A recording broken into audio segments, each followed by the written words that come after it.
Welcome everyone, this is part 2.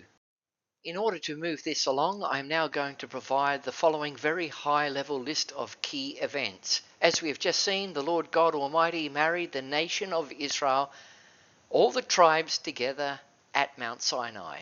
In the process of time, the children of Israel entered in and occupied the promised land, Canaan land. And Israel eventually became a kingdom proper under King David. And if you are not aware, this was in fact the kingdom of God on earth. And then it reached the height of its power, glory, and influence under King Solomon. This was no tin pot insignificant nation of ancient history, but rather the kingdom of Israel was in fact the superpower of the ancient world at that time. However, Solomon's heart was turned from the Lord by the many foreign wives that he married, and he ended up following, worshipping, and offering sacrifices to their pagan gods, as recorded in 1 Kings 11. The result was that the Lord sent the prophet Ahijah the Shilonite to proclaim that the Lord had purposed that the collective kingdom of Israel would be torn into two separate parts, two kingdoms. One part consisting of 10 tribes, which would go to Jeroboam, a man who was not of the house of David, and 2 tribes, being those of Benjamin and Judah, would remain with the house of David, of which Solomon was part. The division of Israel into 2 separate and distinct kingdoms is very basic but critical information in understanding the unfolding plan and purpose of God in relation to Israel, and indeed everything else that is subsequently recorded in the scriptures. That most Christians are totally unaware of the importance of this event is a great shame, but let's not dwell upon that. So it was, shortly after Solomon's son Rehoboam ascended to the throne, the collective nation of Israel was split into 2 separate kingdoms at about 975 BC. So here we see that about 975 BC, the combined kingdom of Israel was split into the kingdom of Israel in the north, also called the house of Israel, and then there was the kingdom of Judah in the south, also called the house of Judah. I have purposefully shown on this slide, and next to the kingdom of Israel, 1 Kings 12 verse 24, for this thing is from me. And then next to the kingdom of Judah, I show 2 Chronicles 11 verse 4, for this thing is done of me. Both verses are referring to the same event concerning the division of Israel into 2 kingdoms, and both of them state that the Lord was behind this all. The hand of the Lord was on all of this. Now, the reason why I show the respective quotes next to the respective kingdoms is because many people are not aware that 1st and 2nd Kings is written to the kingdom or the house of Israel, whereas 1st and 2nd Chronicles is written to the kingdom or the house of Judah. With this information, we can more properly understand what is going on in these respective books.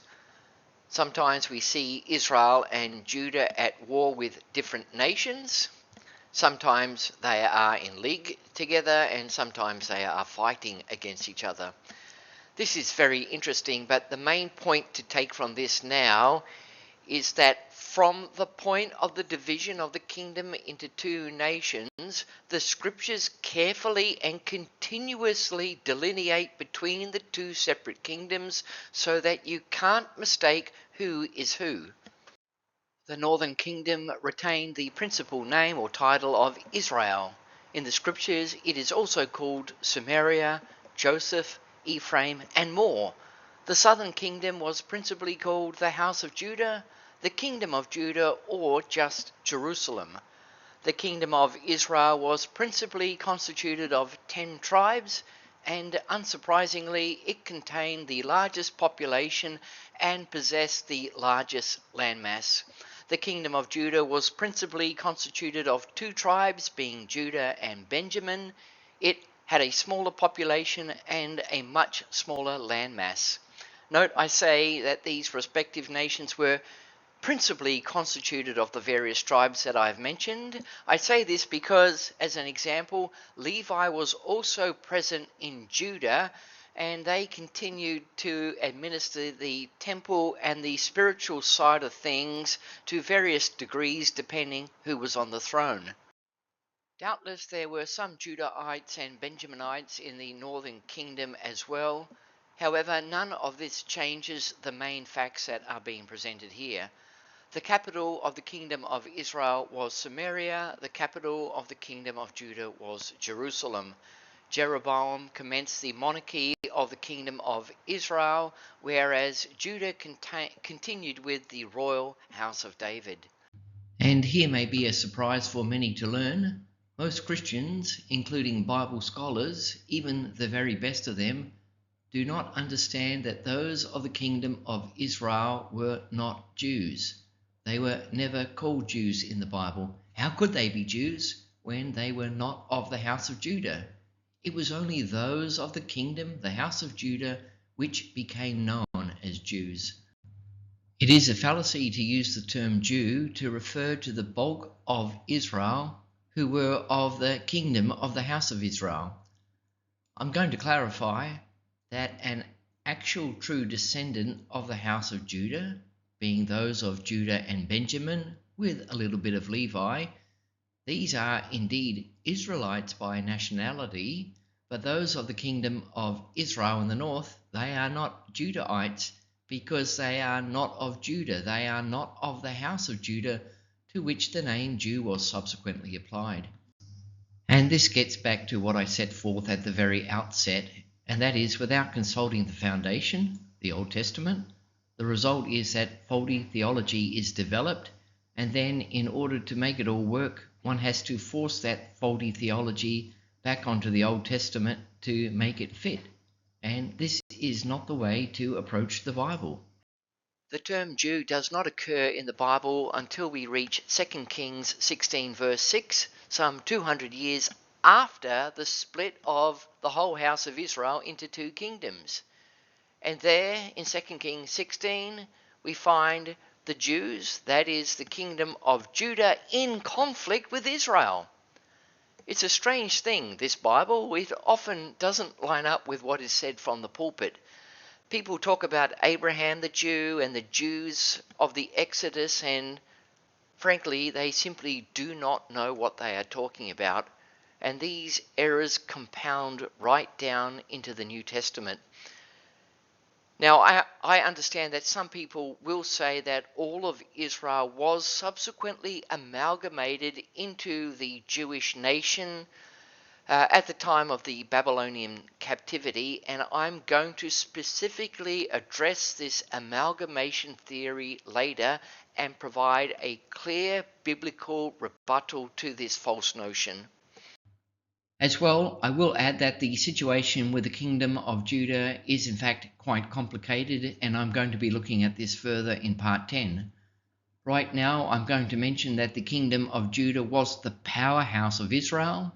It contained the royal house of David and their descendants, the monarchy of Israel. As well, there was also Solomon's temple. Later, when the monarchy was removed, it continued with a rebuilt temple with all the religious side of things, plus the traditions of men, the Talmudic teaching which a certain segment of the Jews had brought back from Babylon. Seeing as Judah, Judea, and Jerusalem in particular was a significant power base, it naturally attracted all kinds of other non-Israelite peoples to it, like the Canaanites as seen in the houses of Achzib and other proselytes, and these people became known as Jews. Jews not by racial ancestry but by religion. Much later, this was to extend with the wholesale inclusion of the enemies of Jacob, Israel, the Edomites, who also became Jews after they were absorbed into Jewry by John Hyrcanus in the 2nd century BC. Today, the Israeli or Jewish nation of the Middle East is principally constituted of proselytes, and the theological implications of believing that these people are the Israel people of the Bible is not neutral, it's not harmless, it's an enormous mistake which is harmful in the real world. Today, multiple millions of confessing Christians believe that the Jews in the Middle East are the Israel people of the Bible, and this has led to catastrophic consequences with the very same Christians who are meant to be peacemakers and promote the love of God, accepting that it is somehow God's will that these Jewish people should be given whatever support is necessary to exterminate their neighbours. What a terrific mess we are in, and the fault of this sits squarely at the feet of the professing church world. They do not understand the Bible in relation to these and other important matters. Continuing with the division of Israel, the scriptures refer to the two kingdoms as two sisters, two women, two men, two sticks, two pots, two staves, two families, two little flocks. This principle continues into the New Testament.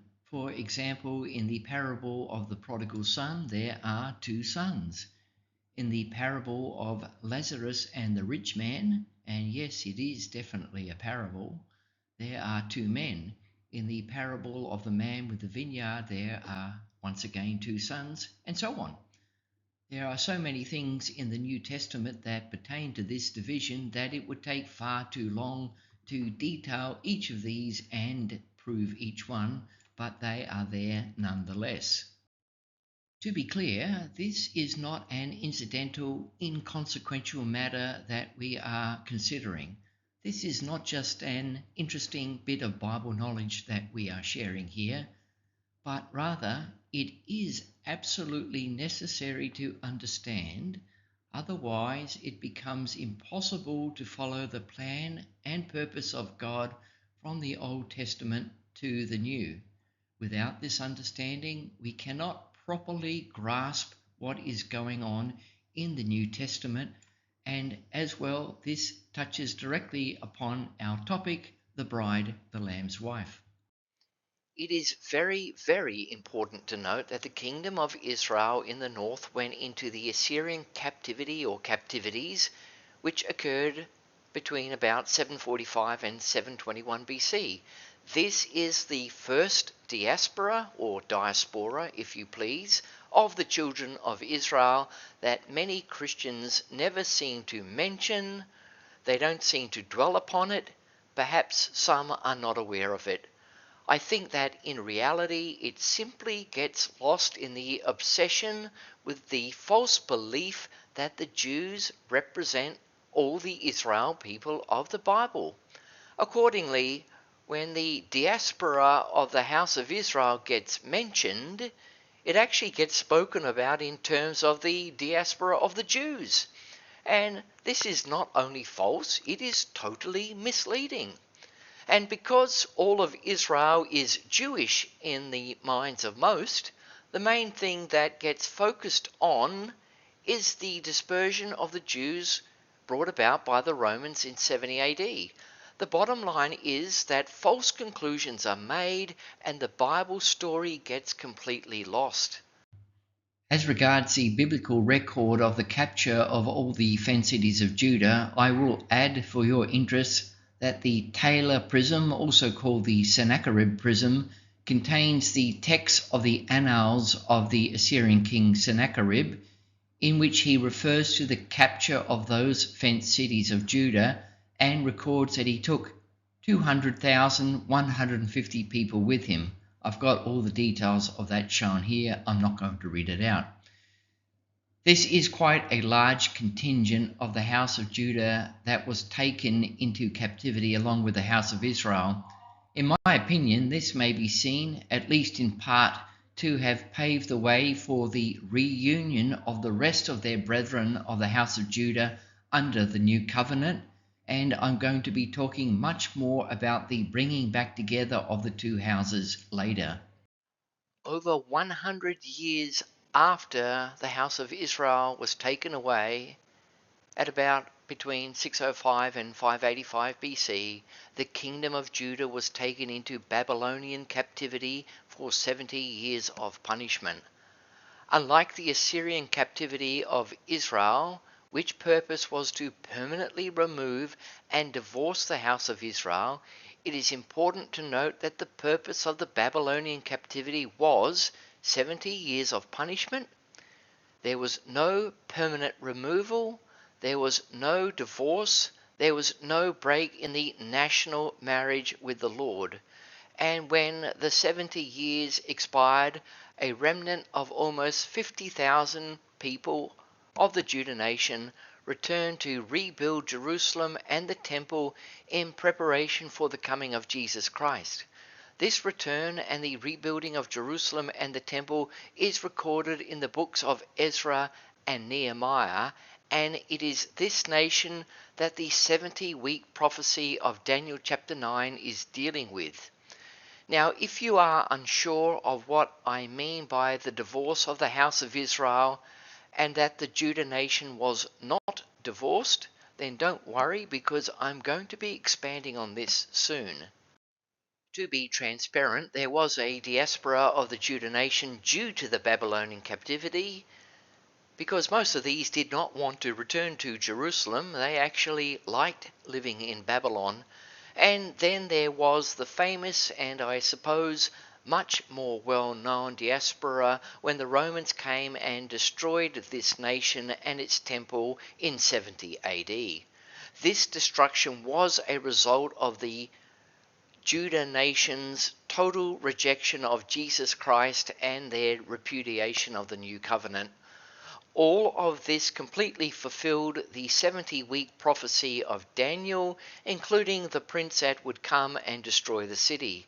That prince is not a future Antichrist, as is believed by the majority of Christians today, and which belief is firmly grounded in Roman Catholic theology, but rather the prince that came was Titus as the head of the Roman armies, and the Romans completely wasted the place. Over 1 million Jews were slain, and the remainder were dispersed throughout the Roman Empire. So, to briefly summarize this matter, as we follow the Bible narrative concerning the division of Israel into two separate and distinct kingdoms, it becomes crystal clear why the Lord said, "This thing is of me, this thing is done of me." It was God's plan and purpose.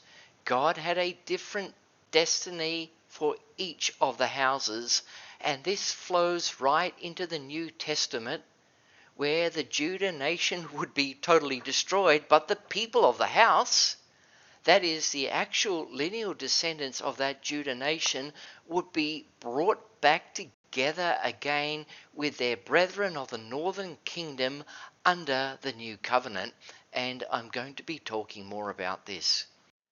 To give you an idea of how significant all of this is, when we come into the New Testament and we read in John 1 verse 11, "He came unto his own, and his own received him not." Now we have a lot more information. We have a foundation on which to build understanding of the New Testament. Most Christians are taught and believe that Israel rejected Jesus Christ.